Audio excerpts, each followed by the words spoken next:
Merci d'être là, soit en télétravail ou sur place, parce que sans vous, je parlerais à une salle vide et je questionnerais sérieusement ma santé mentale. Donc, merci de me rappeler que je suis sain d'esprit. Donc, non, pas ce soir, désolé, je suis vraiment drillé quand j'ai fait la conférence le 12 qui est en soirée, donc cet après-midi. Le menu, c'est, on va regarder un peu l'historique, brièvement, la pelure des fusions municipales. Donc, et je vais m'attarder principalement sur Saint-Joseph, Saint-Jean-Baptiste et Saint-Simon. On va prendre ensuite le cas de Saint-Joseph. Je qualifierais le cas de Saint-Joseph de gens persévérants. Vous allez voir, vous allez comprendre tantôt pourquoi. Ensuite, on embarque avec le cœur de la présentation qui est le mouvement annexionniste en 1954, avec un maire que je qualifierais aussi de flyer. Et on termine avec les raisons profondes de pourquoi ça a réussi une fusion municipale ou que ça ne réussit pas. Évidemment, on n'a pas le choix de passer au travers des dates. En fait, les dates ne sont pas importantes, c'est les raisons de pourquoi ces dates-là. Évidemment, Drummondville a une longueur d'avance sur les autres municipalités.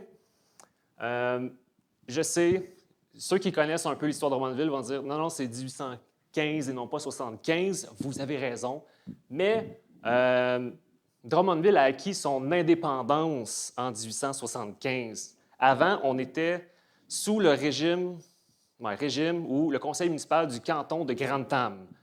Et en 1875, on a dit, tant pis, on gère notre propre territoire. Pourquoi on fait ça? C'est que le canton de Grantham, c'est un vaste territoire rural. En 1875, Drummondville commence à s'urbaniser. Et lorsque vous prenez plusieurs personnes sur un territoire restreint, ça crée des problèmes qui n'existent pas en campagne. Donc, ces gens-là, il faut leur fournir en eau, il faut les protéger contre les incendies, il faut évacuer. Vous savez de quoi je parle. Donc, pourquoi quelqu'un qui est dans le fond de Grantham, il va payer ses taxes pour des solutions urbaines? J'imagine qu'à un moment donné, il va y avoir une tension assez importante dans le conseil de Grantham entre les élus qui sont à Drummondville et le reste des régions environnantes, ce qui fait en sorte qu'on va déclarer notre indépendance, donc on va gérer notre territoire, collecter nos propres taxes et se payer des solutions urbaines. Donc, on a une belle carte pleine de couleurs, c'est joli. Un historique rapidement de l'ensemble des fusions de Drummondville. J'ai souvent dit que Drummondville, c'est une histoire de fusion. En fait, ce n'est pas unique à Drummondville. Et Montréal est probablement la ville qui a connu le plus de fusions municipales, donc avec leur une île, une ville. Nous, on a notre Grand Drummondville, une ville. On commence en 1875 avec ce qui est en rouge. Le centre-ville, j'ai-tu perdu des gens? Non? Ça va? D'accord. Donc, c'est grosso modo Peuplier, Saint-Georges, c'est pas clair, dépendamment de qui que je lis, jusqu'à Dumoulin, Rivière-Saint-François et boulevard Saint-Joseph. Ensuite arrive la première fusion municipale lorsqu'on passe de village de Drummondville à ville de Drummondville. On va fusionner avec le village vassal qui est juste ici dans le coin, donc le quartier Sainte-Thérèse. À l'époque, au parc Sainte-Thérèse, il y avait une scierie et évidemment, quand on dit industrie, les gens veulent habiter proche de l'industrie parce que la marche, c'est le meilleur moyen de transport à l'époque. Donc, il y a une petite communauté qui commence à se former là et on va la fusionner en 1888. Ensuite, pas de fusion pendant un bon bout de temps et on va fusionner avec la première vague de fusion municipale. Et je dis vague parce que c'est là qu'on va fusionner plusieurs municipalités en même temps. En tout cas, on va essayer de les fusionner en même temps. Donc, c'est la section vers Forêt et juste ici. Rivière-Noire, d'ailleurs, la Rivière-Noire, si je l'oublie pendant la conférence, posez-moi la question. Boulevard Saint-Joseph, j'arrondis les coins, là, Canadien National, puis boulevard Lemire. On fusionne le village Ferland et le village Saint-Pierre. Le village Ferland, j'ai un peu de mal à le situer, mais de ce que j'en comprends, c'est où il y a le PFK aujourd'hui, c'est le boulevard Saint-Joseph, environ. Saint-Pierre, c'est plus facile, c'est l'intersection rue Saint-Pierre, boulevard Saint-Joseph, et ça continue un petit peu sur la rue Saint-Pierre. Arrivent les années 50, donc la période qu'on va étudier davantage. On fusionne avec Saint-Joseph, la partie qui est en bleu ici. Donc, on arrondit Marchand, du Moulin, boulevard Saint-Joseph et jusqu'en arrière à la 6e avenue. Tout de suite après vient Saint-Jean-Baptiste, donc tract de chemin de fer, route verte qui était à l'époque aussi un chemin de fer, boulevard Lemire et 6e avenue. Ensuite, on va fusionner avec Drummondville-Ouest, qui était à l'époque village de Saint-Félix. Ils ont décidé de changer de nom parce qu'ils trouvaient que village de Saint-Félix était trop... ça faisait trop de confusion avec Saint-Félix de Kingsey. Donc, ils ont été pour Drummondville-Ouest. OK, c'est un peu de marketing. Ce qui est intéressant avec Drummondville-Ouest, c'est considéré comme le Westmount de Drummond. Donc, c'est beaucoup les professionnels libéraux, médecins, avocats, PDG de corporations qui vont s'installer là. Eux autres vont se fusionner en milieu des années 60. Et on arrive, je qualifierais, la première fusion utilitaire, c'est la section qui est en bleu pâle juste ici. Donc, boulevard Lemire, autoroute 20, Rivière-Noire. Je dis utilitaire parce que la ville, dans les années 60, cogite l'idée de faire un premier parc industriel. Donc, cette fusion-là, entre autres, va être utilisée pour faire ce parc industriel-là. Il va se remplir rapidement. Donc, on va faire une deuxième fusion avec Grantham. J'accroche le fil depuis tantôt. La section qui est en brun ici, donc, on appelle ça le parc régional industriel qui va contenir le parc industriel régional. J'imagine que c'est assez évocateur. Ensuite, dans les années 80, on fusionne avec la section qui est en orange, Drummondville-Sud, qui est en fait un composé de plusieurs municipalités qui ont fusionné avec Saint-Simon auparavant. On va y revenir tantôt. Saint-Simon, vous êtes des coquins, pour ceux qui habitent à Saint-Simon. Ensuite, on rentre dans les fusions municipales qui me sont contemporaines. Donc, Grantham en 93, donc toute la section qui est en blanc. Et on termine ça avec les fusions municipales les plus populaires. Bref, j'estime Saint-Séphore, Saint-Charles, Saint-Joachim, merci. Hey, j'ai un petit blanc pendant un moment. Donc, la population, c'est souvent un moteur classique, un indicateur classique du développement des municipalités.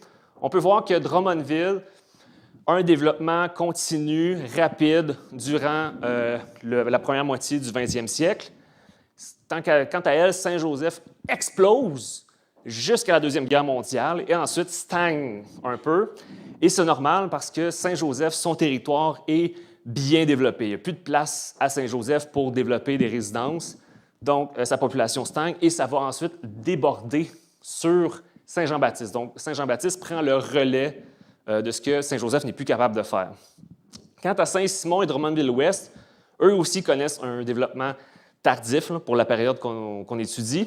Dans le fond, c'est dû au fait qu'ils sont loin des centres urbains. Et les gens à l'époque sont comme vous, hein? Ça ne leur tente pas de marcher 30 minutes à moins 30, facteur moins 40 en hiver pour aller travailler.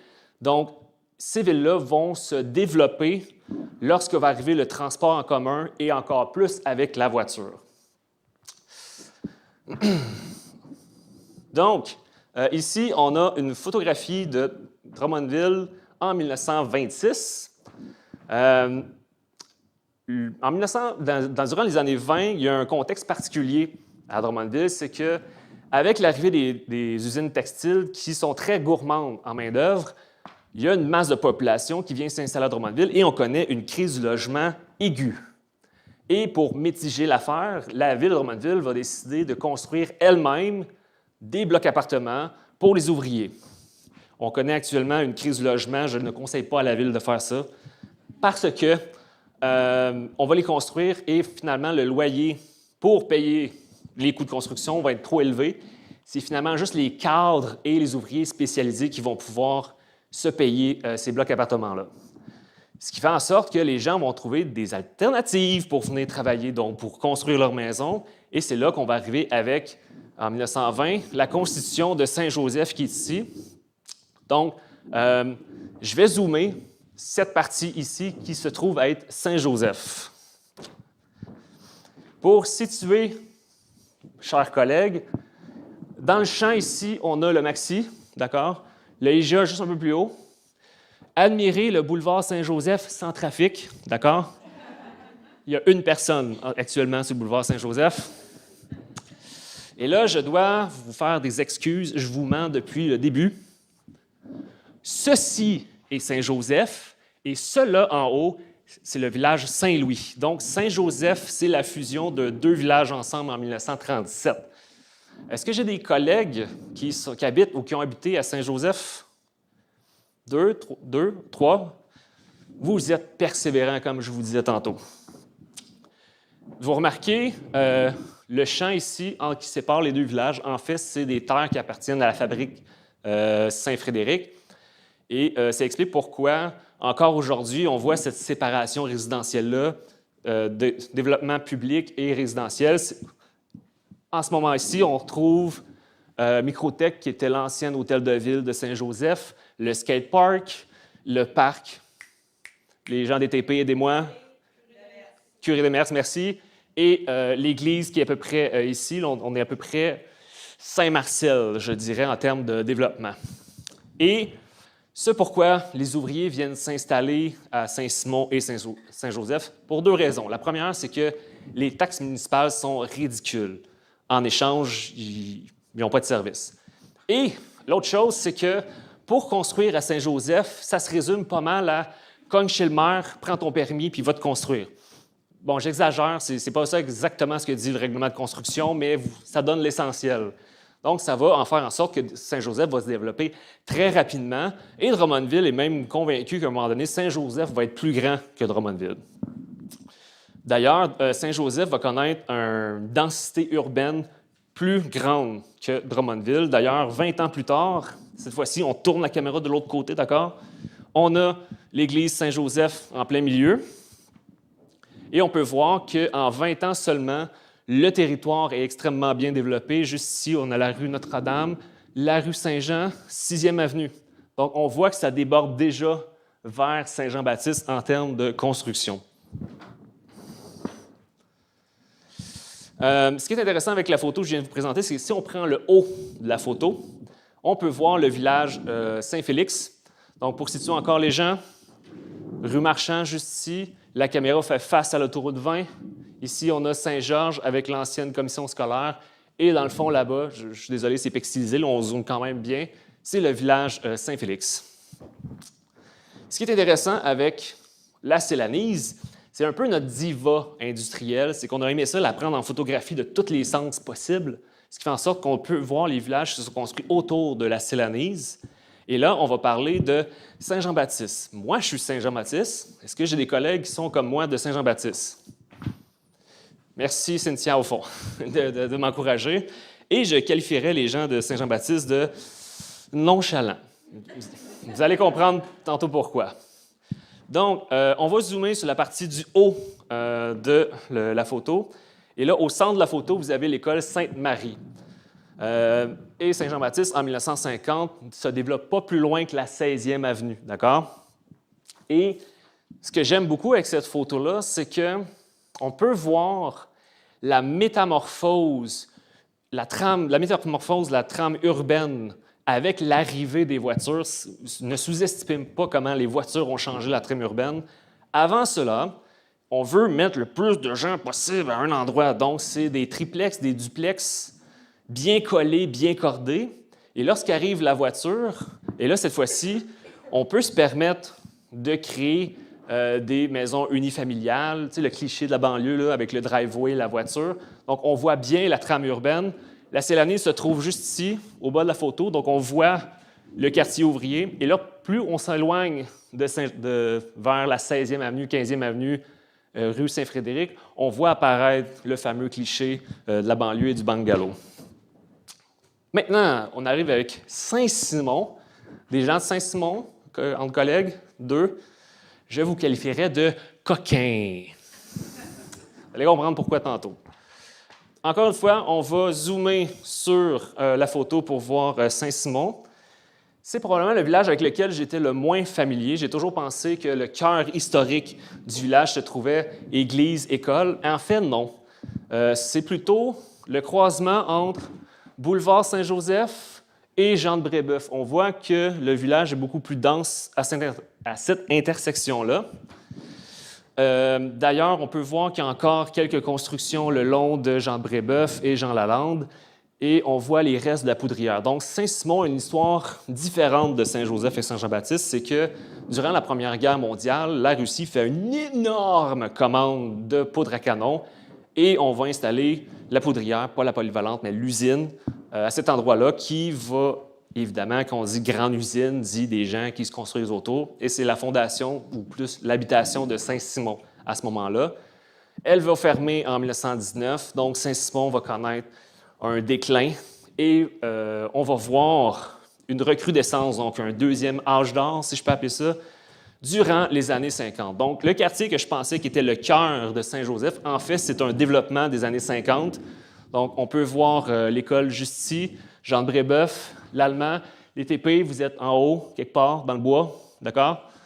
Il n'y a pas juste aussi ce quartier-là qui se développe, il y a toute la section avec le centre Drummondville-Sud. Et maintenant, on va parler du cas de Saint-Joseph. En fait, une fusion municipale, je ne sais pas c'est quoi vous imaginez, mais ça peut connaître plusieurs échecs avant une réussite. Dans le cas de Saint-Joseph, ce n'est pas un échec, ce n'est pas deux échecs, ce n'est pas trois, ce n'est pas quatre, c'est 5 échecs avant d'arriver à une fusion municipale en 1950. Et là, je vais passer très brièvement sur qu'est-ce qui s'est passé à cette époque-là. Donc, première tentative de fusion, et c'est la première fois que cette fois-ci, c'est Drummondville. Ça sera la seule et unique fois que c'est Drummondville qui initie la fusion avec Saint-Joseph. Drummondville va faire son règlement, ils vont l'envoyer à Saint-Joseph. Saint-Joseph va faire un règlement qui appuie le règlement de Drummondville. Et bien là, les archives sont silencieuses. J'imagine, pour faire une métaphore, vous écrivez sur quelqu'un sur Messenger, vous lui dites « Hey, ça te tente-tu de venir au 5 à 7 samedi prochain? » Vous voyez le petit icône de confirmation de lecture, puis il ne vous réécrit pas. Vous lisez entre les lignes, ça ne l'intéresse pas. J'imagine que c'est un peu le sentiment qui a dû se passer avec Saint-Joseph. Remarquez que c'est le règlement numéro 5. Pour titre indicatif, on est rendu aujourd'hui à 5000. Mélanie, je te regarde, s'il te plaît, aide-moi. 5500 quelques règlements. Donc, la municipalité est encore très jeune. En fait, elle a été fondée en 1924. Les règlements qui suivent, qui précèdent le règlement de fusion, c'est des règlements sur des licences commerciales et des égouts à ciel ouvert. Bon, on va y revenir avec les égouts à ciel ouvert. Deuxième tentative, cette fois-ci, les procédures vont beaucoup plus loin. On va jusqu'à un référendum. Saint-Joseph va appuyer la demande de fusion à 90 %. Et ensuite, on envoie ça à Drummondville, et Drummondville va dire non. Pourquoi? En fait, ces gens-là ne sont pas différents des citoyens actuels. Il y avait la commission scolaire de Drummondville qui a dit « D'accord, si vous voulez fusionner avec Saint-Joseph, ça va créer une augmentation de taxes de 25 sous par tranche de 100 $. Ça te plante un projet, d'accord? Parce que, imaginez, on fait une fusée spatiale pour aller sur la Lune et on dit aux citoyens aujourd'hui, ça va vous coûter 25 sous de plus sur votre compte de taxes. Quelque chose me dit que la période des questions au conseil municipal va être longue. Donc, ça met un frein à la période de fusion municipale. Je ne mets pas 1938 parce que c'est un remake, la même affaire. On parle de fusion et ensuite les deux commissions scolaires ne s'entendent pas une et l'autre et ça met un frein au projet de fusion en 1938. On va parler de celle qui a réussi, celle de Saint-Simon et de Saint-Joseph. C'est dommage, les archives sont silencieuses concernant la réussite. Je sais, c'est frustrant, moi aussi je suis frustré de la situation, mais les deux villages saillissent la face. Ils sont toujours en train de manigancer un et l'autre pour essayer de changer la destinée pour avoir plus de pouvoir. Fait que, je ne sais pas ce qui s'est passé en 1937, mais les deux villages décident de se fusionner ensemble. Donc, on a le quartier numéro 1, numéro 2, qui est Saint-Simon, pas Saint-Simon, Saint-Louis, merci de suivre. Ensuite, on a le quartier 3 et l'autre côté de la traque, quartier 4. Donc, ça crée un conseil municipal de 5 personnes. Évidemment, la question de la fusion municipale ressurgit toujours, même s'il y a des échecs. Ici, c'est une requête de citoyens de Saint-Joseph qui ont dit « Tant pis, on s'en fout, nous, on veut juste notre quartier se fusionner à Drummondville. » Ce qui m'étonne, c'est qu'il y a 2 Guilbeault qui ont signé la requête. Donc, j'ai probablement des familles éloignées, ancêtres, qui ont dit « Tant pis, Saint-Joseph, nous, on veut Drummondville. » Donc, ce qui fait de moi, j'imagine, un vrai Drummondvillois. Encore une fois, ça ne passera pas parce que Saint-Joseph n'est pas intéressé à perdre des revenus de taxation, donc ne va pas accepter ça. Et encore, on pousse plus loin. Là, on est rendu en 1944. Une autre tentative de fusion. Cette fois-ci, c'est Saint-Joseph qui demande à Drummondville « Hey, finalement, ça te tente-tu la fusion? » Puis Drummondville, probablement, va leur dire, on est en 1944, probablement que, je ne sais pas si vous connaissez un peu votre histoire, mais en 1944, il y a une deuxième guerre mondiale, donc c'est pas intéressant de parler de fusion.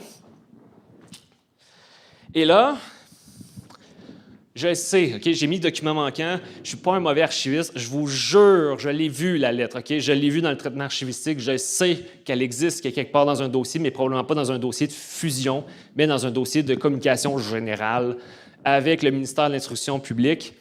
Et cette lettre-là, qu'est-ce qu'elle dit? Grosso modo, c'est Saint-Jean-Baptiste, à l'époque, écrit au gouvernement en disant « Hey, on voudrait une école, voudrais-tu nous subventionner? » Et le gouvernement va dire « Non. » L'unique solution, c'est l'annexion de votre municipalité à celle de Saint-Joseph. Donc, on entame des discussions de fusion entre Saint-Jean-Baptiste et Saint-Joseph. Et encore une fois, frustration. J'ai rien dans les archives qui explique pourquoi ça n'a pas été jusqu'au bout, ce projet-là. Prochaine diapositive, ce n'est pas nécessairement la fusion de Saint-Joseph, mais c'est plutôt un moment marquant, je vous dirais, dans le processus de fusion du Grand Drummondville. Histoire courte, les ligues de propriétaires, c'est une association de propriétaires qui veille à défendre leurs intérêts. Et si vous connaissez un peu votre histoire locale, c'est un peu les Jésus de l'histoire de Drummondville. Ils sont omniprésents, d'accord? C'est pas rare que je trouve une correspondance d'eux autres lorsque je fais une fouille dans les dossiers d'archives de 1920 jusqu'à 1970, si je ne me trompe pas.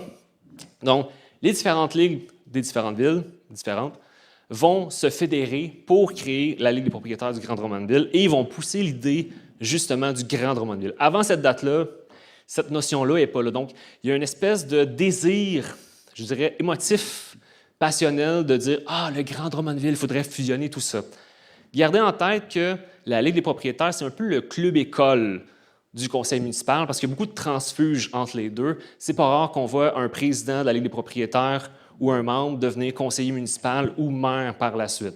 Donc, gardez ça en tête. Ce qui nous amène au mouvement annexionniste durant les années 50.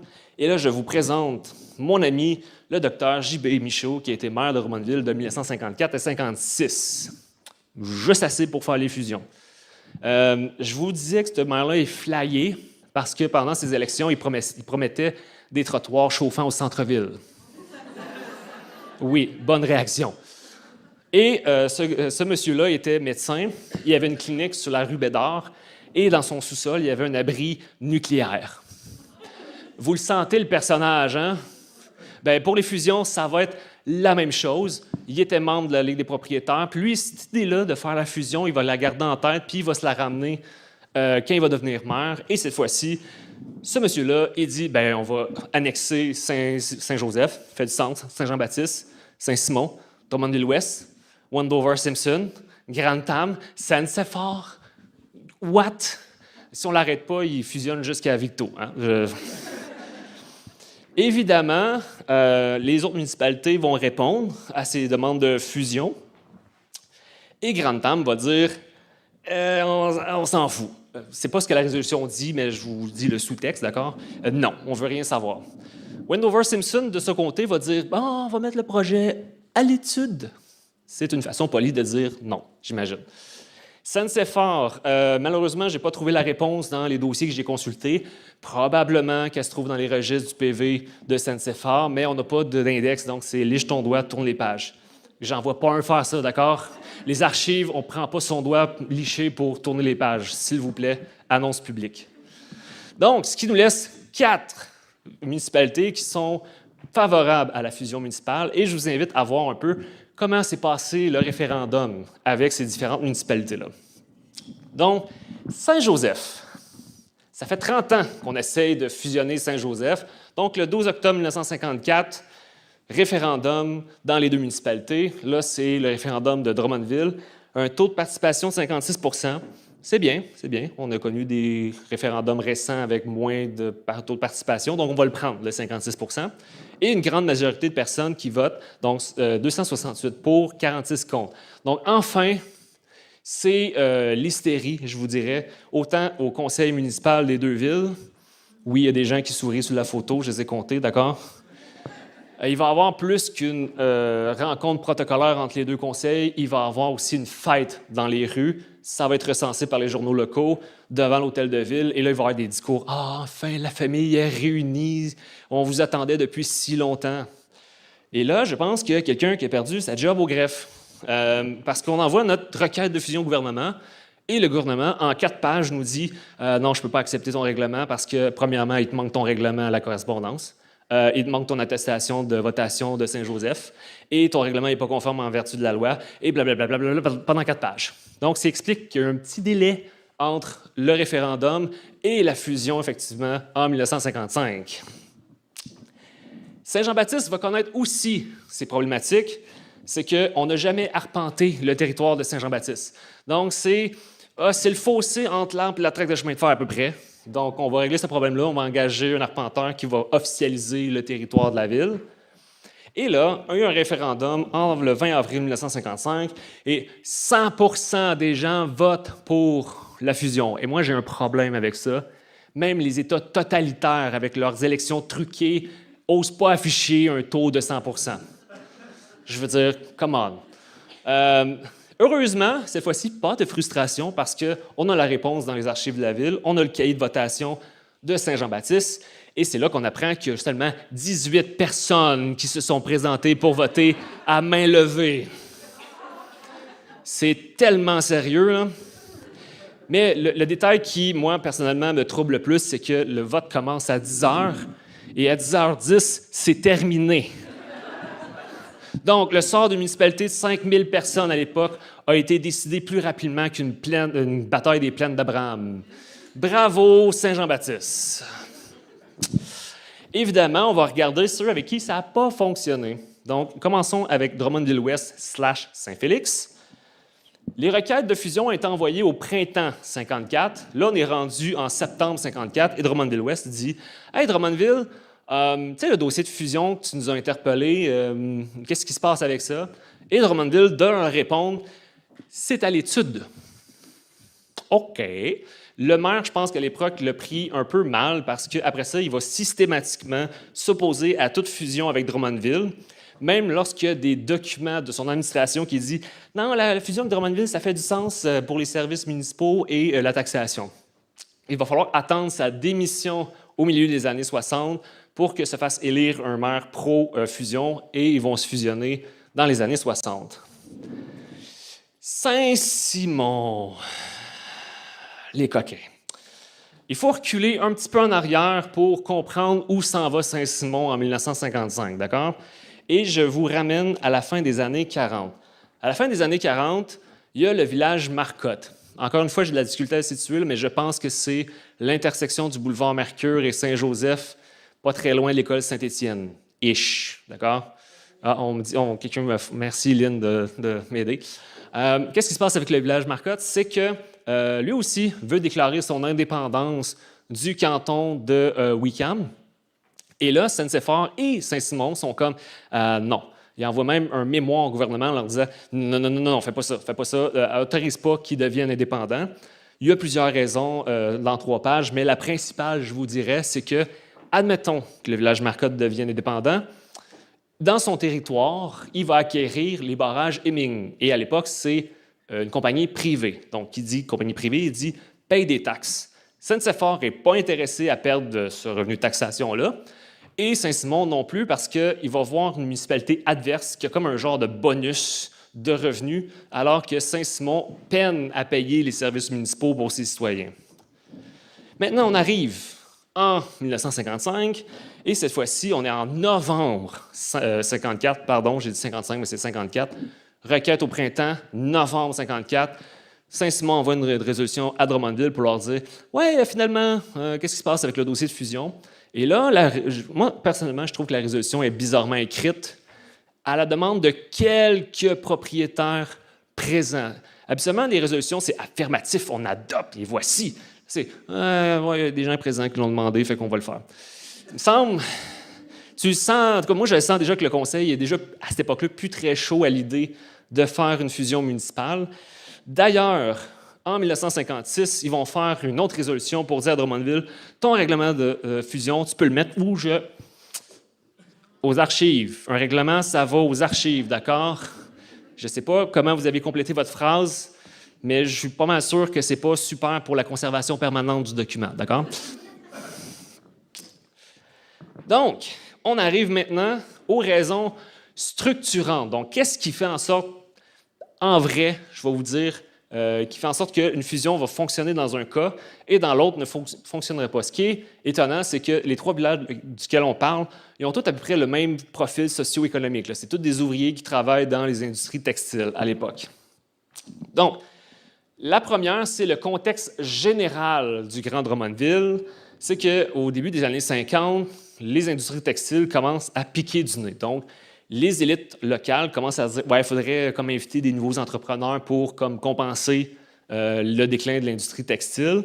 Et la fusion, c'est une belle façon de rehausser le cachet de la ville. Parce que quand tu vas voir un entrepreneur, ça pète bien plus les bretelles de dire « hey, viens chez nous, j'ai 55 000 habitants », au lieu de dire « hey, viens chez nous, j'ai 10 000 habitants ». Donc, c'est une stratégie de vente envers les entrepreneurs. Et évidemment, il ne faut pas oublier là-dedans, il y a des citoyens qui habitent la ville. Ici, on a une belle citation de Olivia Boisvert, qui est une contemporaine du village de Saint-Joseph. Et lorsqu'on lit ce qu'elle a dit, c'est grosso modo, on est dans la boîte et ça pue. OK? Explication, je vous parlais des égouts à ciel ouvert à Saint-Joseph. Nous, on se plaint des fois lorsqu'il y a de l'épandage dans les champs voisinants que « ah, ça sent Saint-Germain ». J'ai rien contre Saint-Germain, d'accord? C'est juste, c'est une blague, c'est une blague. Imaginez des égouts à ciel ouvert juste à côté de chez vous en juillet quand il fait 40 avec humidex. La saveur qui devait voyager dans le village. Et Saint-Joseph a de la difficulté à avoir des égouts de qualité parce que, on se rappelle, le taux de taxation est très bas à Saint-Joseph. Donc, la fusion, c'est une manière de régler le problème. On se fusionne à Drummondville et ensemble, on va se payer des égouts pour éviter la situation désagréable. Mais de l'autre côté, il ne faut pas que ça coûte cher et les citoyens nous le rappellent souvent en disant « je paie des taxes ». Effectivement. Et en 1938, il y a une énorme différence de taxation entre les municipalités. Et là, pour référence, là, les gens des finances, s'il vous plaît, confirmez-moi si je ne me trompe pas, la taux de taxation actuellement est de 84 sous et des poussières. J'ai-tu quelqu'un des finances? D'accord. Oh, effectivement, le budget est plus important. Donc, vous comprendrez que c'est difficile de faire une fusion entre les deux municipalités parce que d'un côté, tu as Drummondville qui a donné des congés de taxation vraiment énormes aux industries pour qu'ils viennent s'installer. Et là, si on se fusionne avec Saint-Joseph, on va leur payer à grand coût des services municipaux alors qu'eux autres rapportent juste 60 sous pour 100 $. Donc, ils trouvent ça injuste. Ils ne rapportent pas assez d'argent au niveau de la trésorerie. Et de l'autre côté, Saint-Joseph, c'est des gens qui travaillent dans des usines avec pas de salaire. No way qu'ils sont capables de remonter leur taxation à 2,10 après la fusion. Donc, ça crée vraiment une tension qui va faire en sorte qu'il va échouer souvent les propositions de fusion.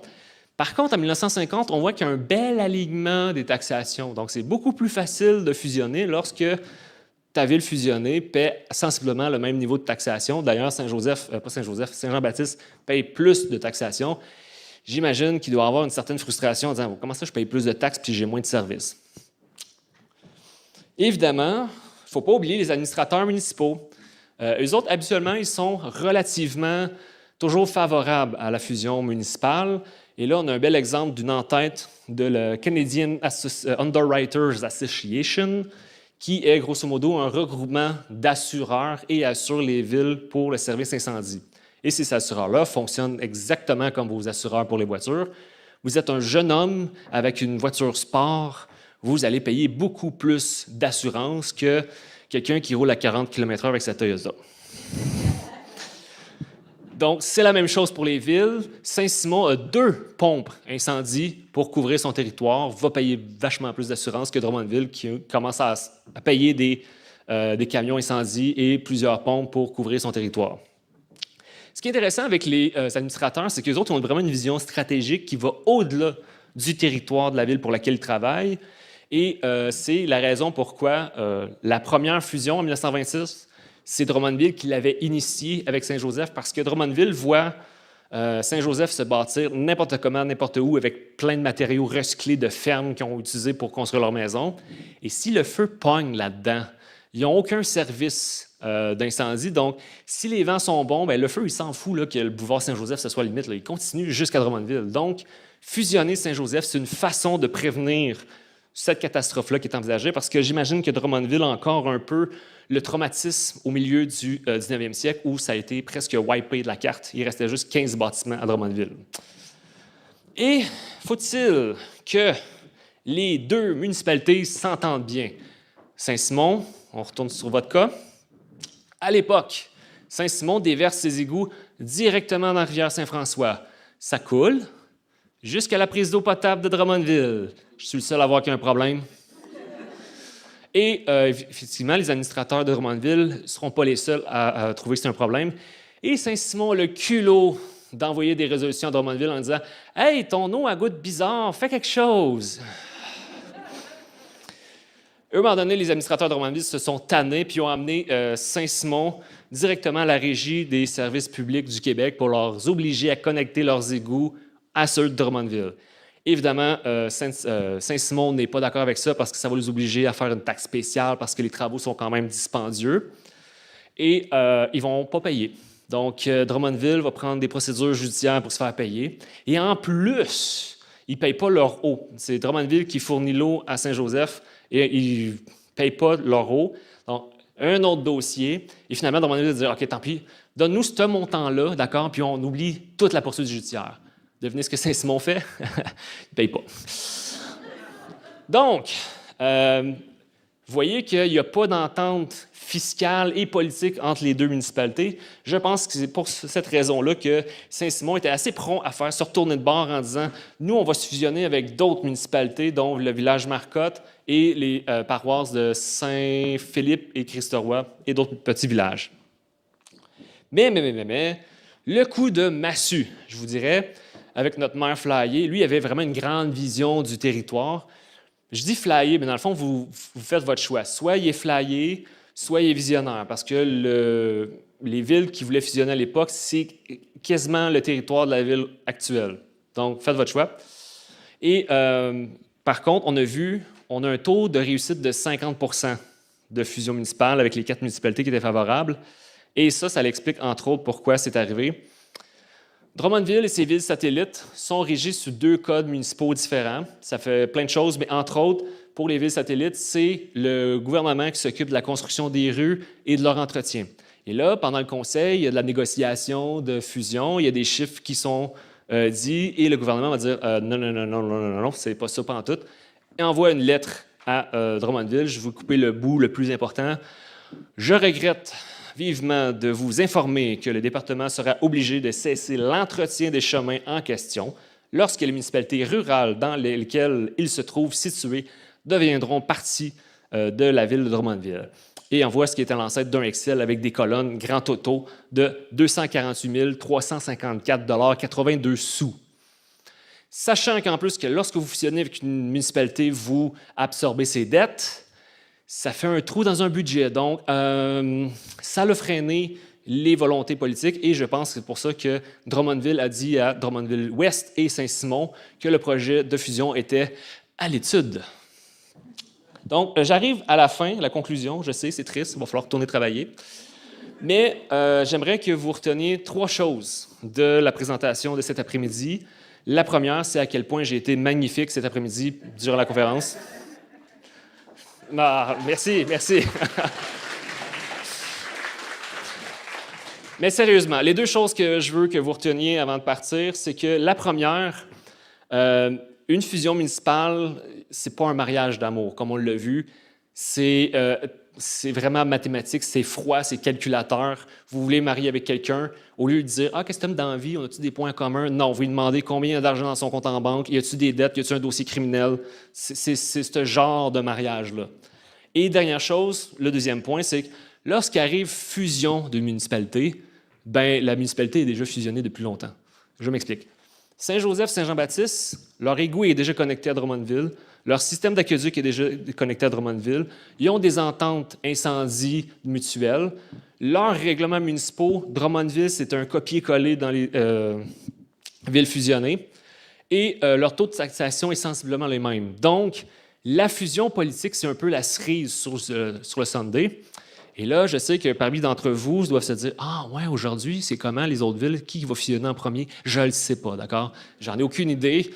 Là, on parle d'un contexte d'industrialisation intense durant les années 30 à 50. Aujourd'hui, le contexte, la trame urbaine est différente. Il y a d'autres facteurs qui viennent en ligne de compte, donc je n'ai pas de boule de cristal, malheureusement. Donc, sur ça, je prendrai questions, commentaires ou insultes. Insulte étant une blague. Est-ce qu'il y a des questions dans la salle? Ah oui, Cynthia, c'est dans l'équipe. Ben, c'est comme tu veux. Oui, s'il te plaît, ça serait gentil. Je vais parler fort parce que je n'ai pas besoin de micro. Je voulais d'abord remercier Jonathan, qui est un très bon orateur. Merci, merci beaucoup. Merci. Je vais commencer par une question dans la salle. Il y en a des questions? Il faudrait les répéter parce qu'il y a le temps. Oui, c'est effectivement. Oui. Il n'y a pas question de reparler de la rivière. Merci de me le rappeler. Donc, pose la question sur la Rivière-Noire. J'étais supposé de revenir là-dessus. C'est un peu la même chose qu'avec Saint-Simon. C'est que Saint-Joseph jette ses égouts dans la Rivière-Noire. Et là, Saint-Jean-Baptiste veut faire la même chose. Puis tu as Grande-Tame qui dit non, tu te connectes à Saint-Joseph, qui est déjà connecté plus tard à Drummondville. Et ça, pourquoi on l'appelle la Rivière-Noire? Vous avez possiblement 2 municipalités qui jettent leurs égouts dans la Rivière-Noire. Donc, encore une fois, en été, 40 humidex, avec le peu de débit qu'il y a dans la rivière. Encore une fois, la saveur. Marc, est-ce qu'il y avait des questions en ligne? Pour l'instant, non, il n'y en a pas. Est-ce qu'il y a d'autres questions dans la salle? J'avais vu une autre main levée tantôt. Je ne sais pas si c'est la même question. Je vais assumer que oui s'il n'y a pas d'intervention. S'il n'y a pas d'autres questions, ça met fin à la conférence. Donc, je vous remercie. Ah, excusez, question là-bas. Excusez, je n'ai pas entendu la question. Oui. En fait, Grande-Tame, on l'a comme mangé au fur et à mesure. Là, je vous ai présenté tantôt les grandes fusions avec Grande-Tame, mais on a toujours pris un petit peu à gauche et à droite des territoires de Grande-Tame. Je dirais le cœur de Grande-Tame, c'est Saint-Pierre, dépassé boulevard Lemire. C'est là que se trouvait l'hôtel de ville de Grande-Tame. Aujourd'hui, je ne sais pas si le bâtiment existe ou a été très transformé. Puis, c'est ça, dans le fond, on a terminé la fusion avec Grande-Tame en 1993. Oui, Martine? Moi, je voudrais juste dire que c'était très bon. Merci. Merci beaucoup. C'est vraiment simplifié. Puis quelqu'un comme moi qui ne vient pas de Drummondville, c'est vraiment... C'était le but. Merci. Merci beaucoup. Je ne sais pas si ma boss serait d'accord avec ça. Oui. Peut-être juste commentaire, effectivement. Puis au niveau des... Là, excusez, mais je regarde sortir des infrastructures. Mais effectivement, que même au niveau justement des infrastructures, on voit vraiment la différence entre les différentes fusions qu'il y a eu au niveau de la type de construction, de comment c'est réalisé et comment ça a été plus ou moins conforme dans tout ça, effectivement. Puis Saint-Joseph, ça m'a dit un peu plus maintenant. Saint-Simon. Saint-Simon, ça m'a dit un peu plus sur ça, effectivement. Effectivement, pour rebondir là-dessus, c'est toujours une question de les citoyens ont une vision très, je ne sais pas réducteur, mais c'est leur enjeu. Eux autres, leur plus grand investissement, c'est leur propriété. Donc, toutes les questions qui touchent leur propriété vont avoir beaucoup plus à cœur qu'une régionalisation des services. Puis lorsque je dis leur propriété, ils ont ça à cœur, c'est souvent, on ne se le cachera pas, leur compte de taxes. Donc, ils ont vraiment un intérêt de préserver leur propriété, tandis, comme je disais, les administrateurs ont une vision plus globale, puis des fois ces deux visions-là clashent ensemble, parce que des projets d'envergure demandent des revenus plus élevés, puis on a vu, c'est des ouvriers qui travaillent dans les usines, donc ils n'ont pas toujours les moyens ou ils n'ont pas toujours la volonté d'aller dans ce sens-là. D'autres questions? Donc, merci beaucoup, merci. Donc, merci.